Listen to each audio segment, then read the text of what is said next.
Welcome to the Cosmic Eye Show, where we explore spiritual ideas and books that help you live a better life. Hosted by spiritual teacher and author of If You Can Worry, You Can Meditate, Jason Napolitano. All right, hello, welcome to the Cosmic Eye Show. I am your host, Jason Napolitano, and online and on the video today, I have my co-host, Mr. Chris Sheridan. How you doing, Chris? I'm doing great. It's good to be here. Looking forward to this one for quite a while. Awesome. I think this is going to be a great show today. So what we're covering today is the 50th anniversary of the moon landing, the Apollo mission to the moon, in light of the ancient wisdom and in light of the symbolic understanding that we might have of that today.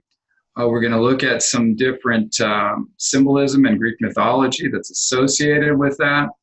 We're also going to try to look a little bit at the 1950s and 1960s and some of the differences between those eras if we get a chance. As I said, Greek mythology, symbolism, and so on that plays into this is also going to be a part of it. So it's going to be a fun show today. Chris is actually going to helm this one because he is much more of a space and astronomy buff than I am and much better suited to it. So I will hand it over to him in a second. I want to thank all of our listeners to the podcast, the Cosmic Eye podcast at anchor.fm/Cosmic Eye. And I also want to thank our supporters who are supporting us monthly with their donations. And if you can, please do so. Chris is the author of The Spirit in the Sky, and I am the author of If You Can Worry, You Can Meditate, and we are here every Sunday with a new esoteric video. We go into all kinds of different subjects, psychology, mythology, and so forth, and we are called Cosmic Eye. We're looking at things from a Cosmic Eye perspective, and we're trying to share the ancient wisdom with the modern world. I didn't mean to rip off your idea, but that is what we're doing. So anyway, Chris, take it away and take us into space. I'm just the guy to do it, I guess. I'm the resident space cadet here. So I remember actually this time, the space race, the 60s, growing up during that time. My brother and I would watch Star Trek, which ran from 66 to 69, the original TV series. Lost in Space was already out. So there was just a huge cultural interest, not only in what was happening with NASA and everything, but in space in general. It had really taken over, certainly this country and probably quite a bit of the world too, because it was also in the context of the Cold War, and it really became this space race. But as a kid, it was just neat. It was like, we're doing this, we're doing that. And then I knew they were going to the moon, and I remember being woken up very early in the morning or late at night, I'm not sure which, when I was 5, to actually watch on TV Neil Armstrong setting a foot on the moon on July 20th, 1969. So as we are now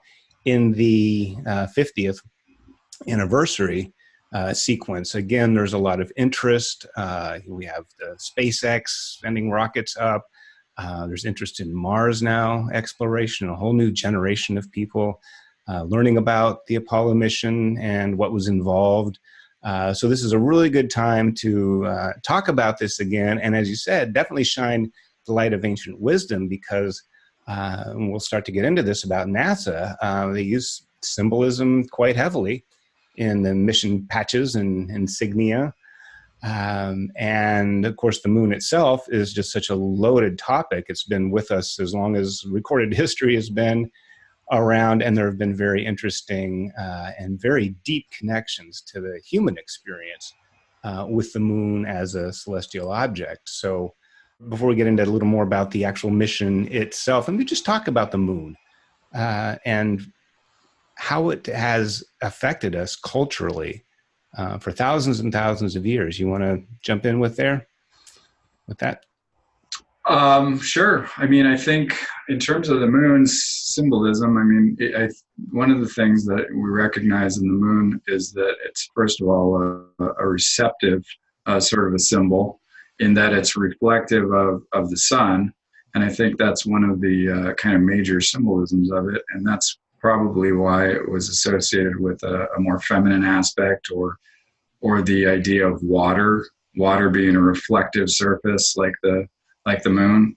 Also, obviously, the lunar cycles, female reproductive cycles, the correspondence between those two things. And the ancients obviously were much closer to nature than we were and saw the moon's effect on the tides and on the seasons and on the growing and the fecundity of the earth and the planting cycles and so on.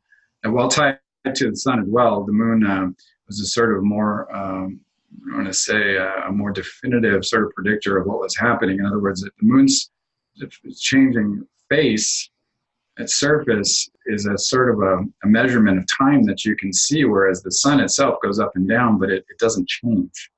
And I say up and down, relatively speaking, obviously, from where we're sitting and seeing it, it looks like it's going up and down. But the point is that the sun itself is a constant symbol. It's ever shining. It does disappear and come back, but the moon appears to change. And I think that's another one of, it's a little more connected to the actual cycles of the earth itself. And it seems more, I guess, step down and kind of more human to us, I think, in a way, which is probably why the moon was used as the earliest type of calendar. They used the lunar calendar. And I think a lot of, actually in Islam, they still use the lunar calendar, and in Judaism as well, for the liturgical calendar. And of course, in the earth religions and the neo-pagan movements and so forth, they use the lunar calendar as well. So it's definitely connected to something spiritual and something symbolic. And I think that something that's more connected to the earth maybe than the sun, although we recognize the sun as the source of all light and all life, it seems somewhat remote. And the moon seems a little closer to us, I think, and a little more, I don't know, for lack of a better word, human in essence. So those are a few thoughts on the moon, and we'll get into more as we go along and contextualize it with the different things we talk about. But that's a little bit about the moon. Well, what I'm hearing really is this strong connection, not only with humans to the moon being closer, but also the relationship between the sun and the moon. How just even physically in size, they're roughly the same, well, just about identically the same relative size, because when we have a total solar eclipse, the moon just exactly covers the disk of the sun. So there's this connection between the two.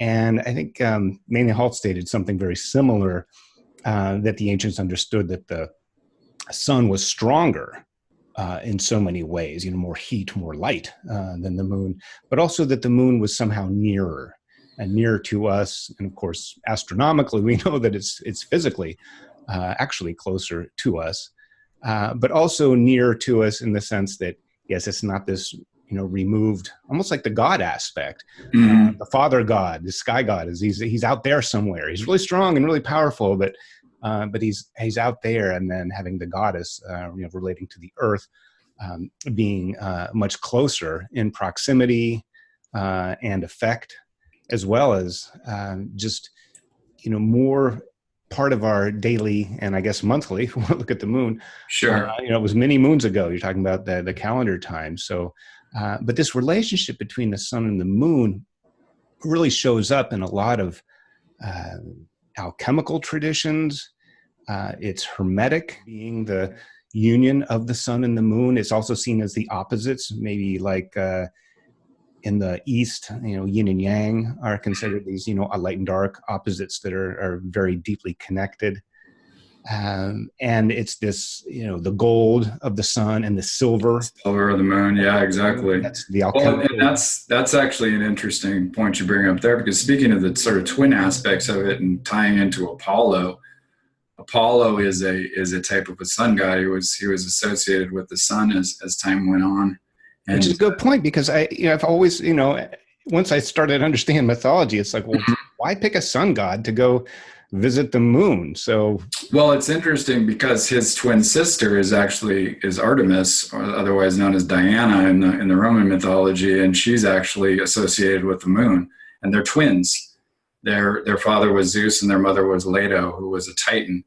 So even the Greeks saw, the connection between the sun and the moon and this sort of twin aspects to them, many, many, many years ago. So That's an interesting connection, and I think you were talking about it earlier before the show when how the sun and the moon seem so much more immediate to us. I mean, that the ancients had a conception of 7 planets, and the sun and moon were included. They had the 5 other visible planets, but I think the immediacy and the connection to the Earth with the sun and the moon were so obvious. That they had to be thought of as something special, and I think that's why we talked about this a little bit in our solar mythology podcast that we did, and we talked a little bit about the sun and its importance in mythology and symbolism. But those two planets seem much more immediate, and I think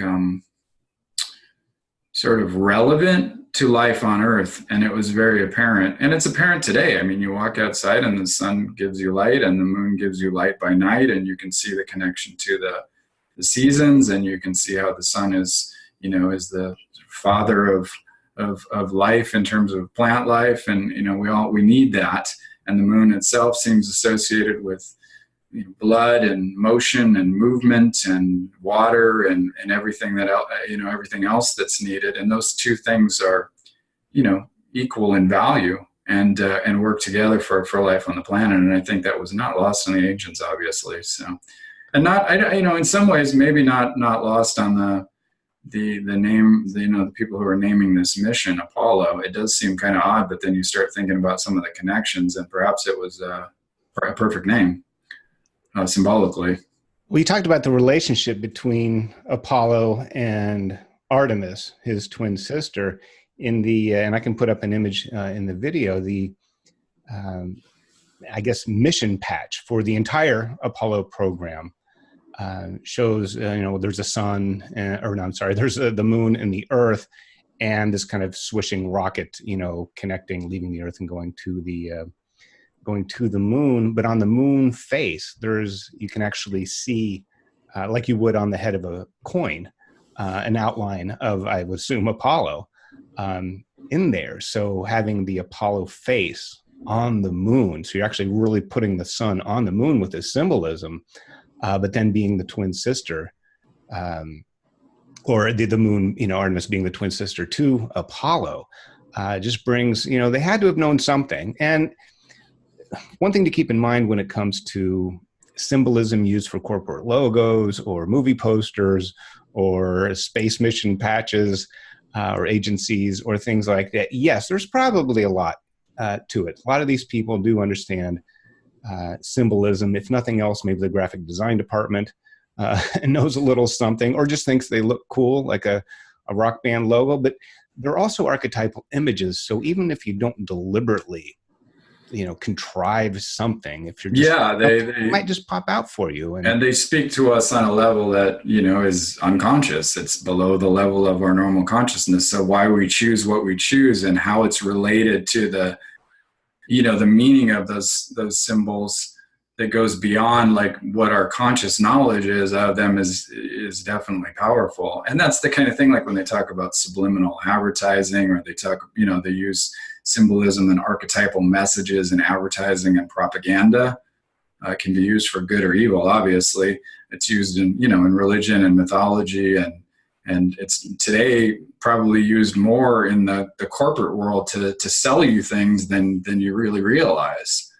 The archetypal ideas of motherhood and family and fatherhood and what that means, and these different gods and goddesses represented as different characters in commercials or in films that are used to sell products and so on. So it's a really fascinating subject when you start getting into it. It's very powerful because it works on a level that's below conscious logical thought. And speaking of that, the interesting thing too is that Apollo is considered rationality, justice, music, but a very specific kind of very ordered music, poetry, logic. These are all Apollonian sort of ideals. And I don't know if you wanted to get into this yet. Do you want to talk about the 50s and 60s yet, or do you want to get into the context first? Well, in the 50s and 60s kind of, does set up the context for the actual, lunar mission with Apollo. I can start out with the space program and how... Yeah, do that, please. Yeah. So NASA actually didn't begin until 1958, which was a very pivotal time in the space exploration concept for the entire world. But it started unofficially right after World War II. There was one of the best rocket scientists. He worked for the Germans at the time, Wernher von Braun, had taken rocketry specifically in the context of weaponry at the time, because that's what everyone was doing in a world war. We were all concerned with getting the better, bigger, faster. We were building big bombs. They were building rockets. So it's just what you do during war. And they really had advanced this technology, the funding and the labor to do so. And towards the end of the war, when it looked like surrender was imminent for the Germans, he and his staff, his huge staff of great scientists, were ordered to destroy all the parts, all the rockets, and more importantly, all the blueprints and data that they had really spent a lot of time collecting. Well, I guess as a safety valve, the story goes that Wernher von Braun and his workers actually took hid everything in a coal mine or some sort of a deep mine, so that when the Americans came in and were capturing the prisoners of war and other players in on the German side, that he was able to use that as a bargaining chip. And short story endless, he came to America through Operation Paperclip. And so not only did he survive and get to come to America and get a pretty good job and not get tried for war crimes, so did his staff, and the equipment that was saved. 75 V-2 rockets made it to New Mexico for testing right after the war, and all the data and blueprints and plans that they had been working with. So our space program really kind of got a big jump start. But when the Russians, got involved in the 50s, with the atomic race, and then it became the space race, in 1958, that's when the Americans finally got up Explorer 1 at the end of January. And this was in response to the Russians sending up Sputnik in October of 57. And about midway through 1958, Congress passed the act that would then start the government agency, which we know now as NASA. So this was a very important time. And when it became a civilian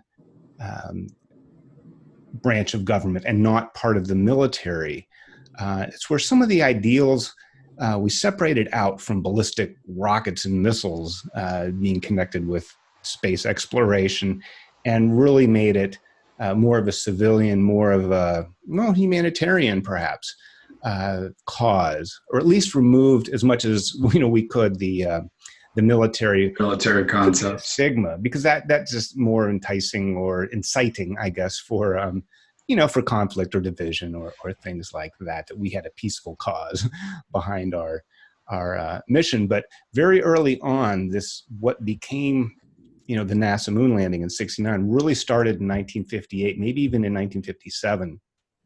That it was going to be this graduated program, the first being Mercury.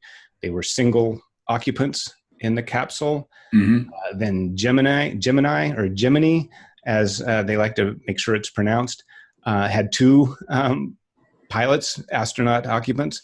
And then with Apollo, there were 3 in the capsule. And this is reflected, you're talking about symbolism, in the mission patch for the entire Apollo program. There's the constellation Orion and the 3 stars in the belt. Maybe relate to the 3 astronauts in the capsule, but I'm sure there's a host of other, deeper and more meaningful symbolism involved there. So that's sort of how we got there. And politically, John Kennedy's speech about we would choose to go to the moon and do the other thing because it's hard, and we'll do so by the end of the decade. This rallying cry really got people interested in it, like as a culture. Wow, here's something good we can do. We have this technology. Here's a non-warring idea. It's exploration. Exploration is in our DNA as human beings. I mean, Magellan, Columbus, Leif Erikson. I mean, the whole world history has been marked by, and a lot of times it's an exploration of conquest. Let's be honest to ourselves, but But this exploring and discovering a new land and reaching out is so ingrained in who we are. And so that really, I think, helped the public really get picked. I think and that's an interesting point, because I think that's the power of a mission. Because I remember when we were talking about this before the show a few days, and you were talking about how the Russians were leading us in all ways prior to this in their developments. And once you have this power of mission and you have a charismatic leader like a Kennedy behind it, then it becomes a directive, and it becomes a mission that everyone can get behind. And I know there's a little apocryphal tale of how Kennedy went to visit Houston, where they were developing the program, and he was actually in one of the offices there, and he was speaking to one of the janitors, and he asked him, what he was working on, and the janitor told him, "I'm helping to put a man on the moon." And so, everybody was on board with that idea, that mission. And that's, that's just a little side note. That's the power of mission, and the power of vision, and driving towards a unified goal. As we say, or as it's said in the Bible, where there is no vision, the people perish. And I think that's one of the challenges with today, is getting everybody on board to say a cause, like, for example, dealing with some of the ecological challenges that we're facing, climate change and so forth. There's no real clear mission or cause to move towards in some ways. There is definitely diverse groups that have ideas in that area, but there's no directive from the government. There's directive from governments that the United States doesn't want to be involved with, because Europe is on a different course than we are. But it's something to think about, the power of a directive, the power of a mission. It's a very singular mission. It was very, simple in concept, very complicated to carry out, but put them on the moon, bring them back by the end of the decade. That's even the time frame was. It's very clear. Sentence. Yeah. Well, as I mentioned, the kind of the brief history of the space program leading up to what put us in a position to send astronauts to the moon. And kind of link that to the Cold War and space race and arms race that the USSR and the USA were embroiled in. But there's even in America, just alone, there was such a different, there was a very strong cultural context from the 50s and the 60s also that was going on at the same time. And I can only imagine had, a profound influence or also influenced by these happenings. Well, getting back to what we were I was talking about a little bit earlier, kind of the difference between these sort of Apollonian, sort of Apollo's point of view versus, something that's kind of more moon oriented, or, what might be called quote unquote feminine, or, more connected, sort of social, cyclical sort of a viewpoint. Which the moon represents. But the Apollonian sort of viewpoint, in a sense, is what the United States was in the 1950s. Apollo, as the sort of favorite son of Zeus, it's very representative, sort of the man in the gray flannel suit, the corporate man who would take orders and do what he was told. And there was a tremendous amount of pressure to, keep one's lawn perfectly green, and have the perfect family, and put up this sort of front of perfection that fit into societal standards that, we today probably have a hard time even understanding what that was all about. You have to talk to your parents or grandparents, if you're younger, to understand what that might be like. Because, we live in a culture today where, it's kind of like anything goes. It's certainly, at least it's, that's the unspoken rule. Obviously we have rules, we have laws and so on, but in terms of the overall culture, it was much more uniform in the 50s, and that's very representative of Apollo. In fact, I want to read real quickly these Apollonian precepts. These were the sort of 7 precepts by which followers of Apollo would live by. One of them, which is not on here, is actually know thyself. That's the first and most famous one, but it's not one of the 7 precepts. That, I think, is kind of the ultimate precept, know thyself, which is over the temple, the Apollonian temple at Delphi. But these are as follows. So curb thy spirit is number 1. Observe the limit, number 2. Number 3 is hate hubris. Hubris is pride. 4 is keep a reverent tongue. 5, fear authority. 6, bow before the divine. I got off track with those, with the numbering. I'm sorry. I'll stop numbering them and we'll just read them. Glory not in strength. And then the last one is keep women under rule. And I think you could say that that really epitomizes the 1950s in a nutshell in a lot of ways. And these are, Greek precepts from, 3,000 years ago or something. So possibly older. So, this is where we can see these archetypal ideas even playing out in our somewhat, in our modern society in the 1950s, and then going into the 60s when this space program really gets steam. It's coming out of the 50s, and it's built certainly on a 50s mentality, it's sort of military industrial complex and the uniformity and patriotism and nationalism that was very strong in the 1950s in the United States. And coming out of World War II, it makes a lot of sense. I mean, we were on top of the world. Everything was destroyed. The United States was the only power standing. It makes sense that, you would feel a sense of pride in that.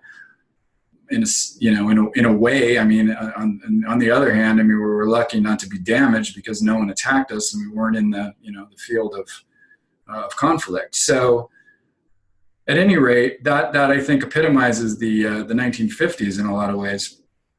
Going into the 60s now, when this space program is occurring in the late 60s, I mean, society is shifting to a completely different point of view. And it's interesting that we're going to the moon. As I said, the moon is a more feminine sort of a symbol in general. And feminism is coming to the forefront in the United States, and culture is changing, and women are standing up for their rights. Gay rights were coming to the forefront, civil rights, the Black community were coming to the forefront. All of these changes where people were expecting to be taken seriously and to be given the rights that everyone else had. It was an interesting time, and in a lot of ways, it was the complete antithesis to that sort of Apollonian ideal of order and structure and law and justice and doing things in this measured way.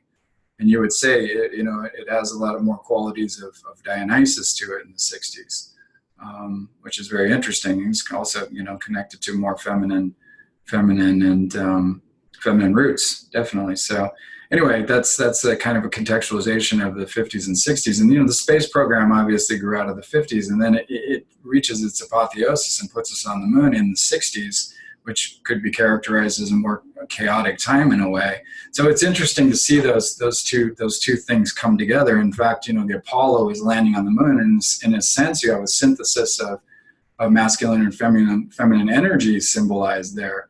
And then down here on Earth, the same thing is going on. I find that very fascinating. That's a really great point and great observation. I hadn't really ever thought of it that way. Just like I said, from the beginning, I always had that question. It's like, well, why Apollo? Why a sun going to the moon? But when in light of that symbolism, even if they weren't deliberately making the symbols say that, because they're so archetypal and because things are really kind of bigger than we are, that was definitely going on. And I love it. And now I'll probably forever now think of the Apollo going to the moon, the masculine leaving this earth to the safety, to reach out, maybe a yearning towards just as the sun's rays reach out towards the moon, so it can be reflected back. That there's this yearning for it. That I think it was larger than any government agency or any government or global control or a huge, very well-funded program. I think the culture, maybe the collective unconscious, as well as what was happening in the culture. I think the birth control pill, the 67, 66, it was, in that, and that's a very empowering watershed moment. And connected to the moon because of the cycle and all of that. the 28 days I have the moon. Yeah. It's very interesting when you start looking at it, and you look at society in general. It's this patriarchal society is struggling to integrate a more feminine point of view at that time, and there's obviously a lot of unrest, social unrest and protest and all types of different movements going on. I mean, everybody in the 60s in some ways was just kind of going nuts. I mean, and not for no reason, but it certainly had a sort of Dionysian quality to it in the reveling and Woodstock and the sort of orgiastic kind of, things that played out in the music and so on. There was an interesting thing I just wanted to read real quick that I read in Gene Shinoda Bolen's book, Gods in Every Man. It's a fantastic book. By the way, this is a little quote from that. And this, speaking of the 60s, obviously the 60s is known for music. We're getting a little off track, but it's indicative of society at the time and kind of in response to the 50s going into the 60s and so on, the 1950s going into the 1960s. But she says, in his music, Apollo was again associated with clarity and purity, in contrast to Dionysian music, which expresses chaos, ecstasy, turbulence, emotional conflict, and passion. Apollonian music values that clear note, the purity of music that is like higher mathematics, which brings harmony through time and measure and lifts the spirit. Bach in classical music echoes Apollo. Moderation and beauty were the essence and the effect of Apollo's music. It restrained all that was wild. So, while you have this space program that's called Apollo, yet at the same time, the whole country is in this sort of Dionysian orgiastic revel that's very connected to the earth and the moon and the feminine. And, it's a very great contrast that was taking place. And, it obviously what we're finding now is that we need a balance between these two things. You can't have one or the other exclusively. You need them in balance because, you do need order and social regularity and law and so on, or you have a chaotic, unsafe society. But at the same time, if it goes too far, you have this horrific, tyrannical, crushing sort of an oppressive situation. So there needs to be both. And I think that, that was maybe the interesting thing is that, from down below, we've got this, on the earth, we've got this sort of Dionysian sort of feminine movement going on. Then up above, the masculine is uniting with the moon. And I find that pretty fascinating. Oh, it's incredibly fascinating. And, with that chaotic spirit of the 60s, music, you're right, everything was fashion, everything was counterculture. There were people doing things with their hair and their hemlines and whatnot and smoking things that were just, it was way, way out there. And we do need this balance because what really essentially happens is about every decade, we move in one direction and then we move too far in that direction. And then the next decade, we're going to clean that up and we're going to move everything over here now. And then that goes too far and then it moves back. And, we're sort of playing this relentless ping pong that really doesn't leave much. Now you have to have extremes, obviously, but it just seems like it goes from one to the other. The scale is tilting and then it tilts this way. And there's not a lot of equilibrium.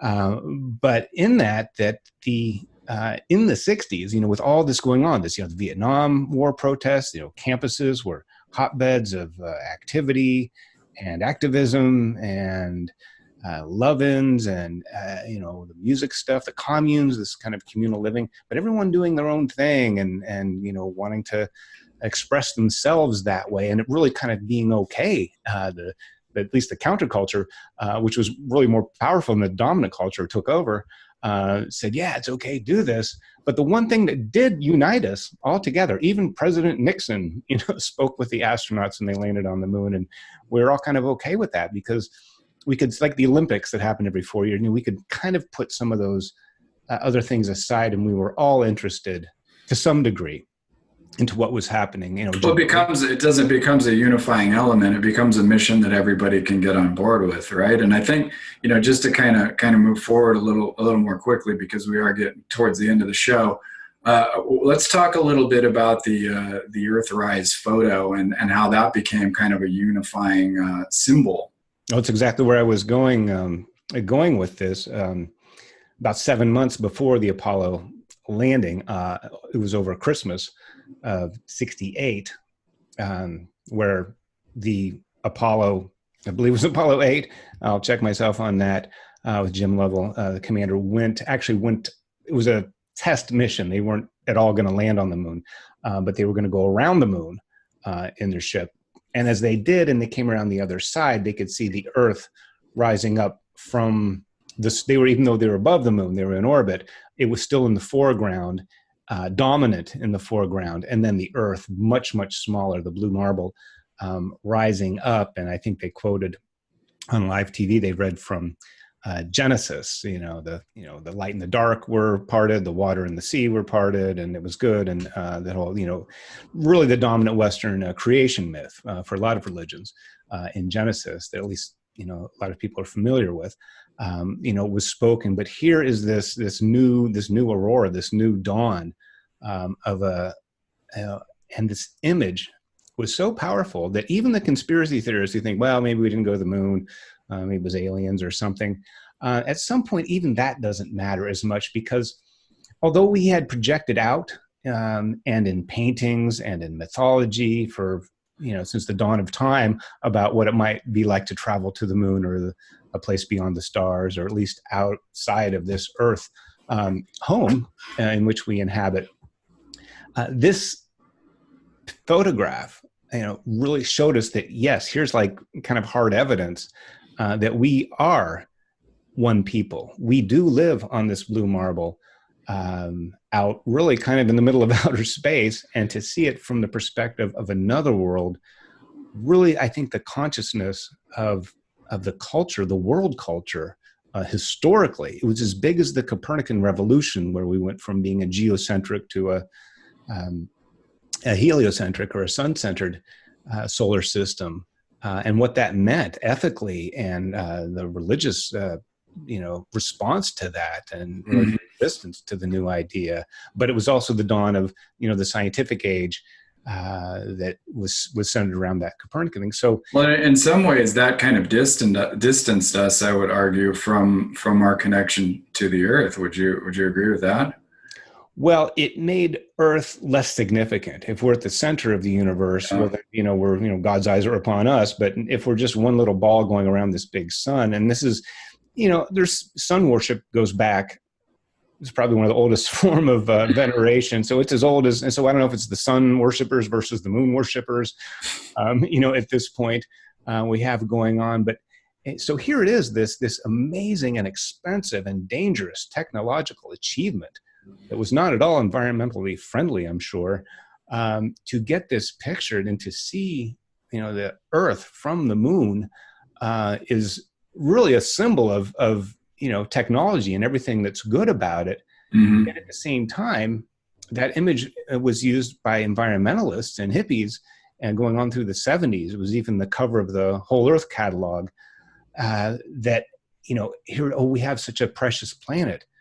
Here's something that we need to protect. So really all these different, sides of the equation, if you will, coming together to and through this image, maybe looking at it in different ways, but it's undeniable that it does show a technological achievement, as well as it does promote an environmental call to action.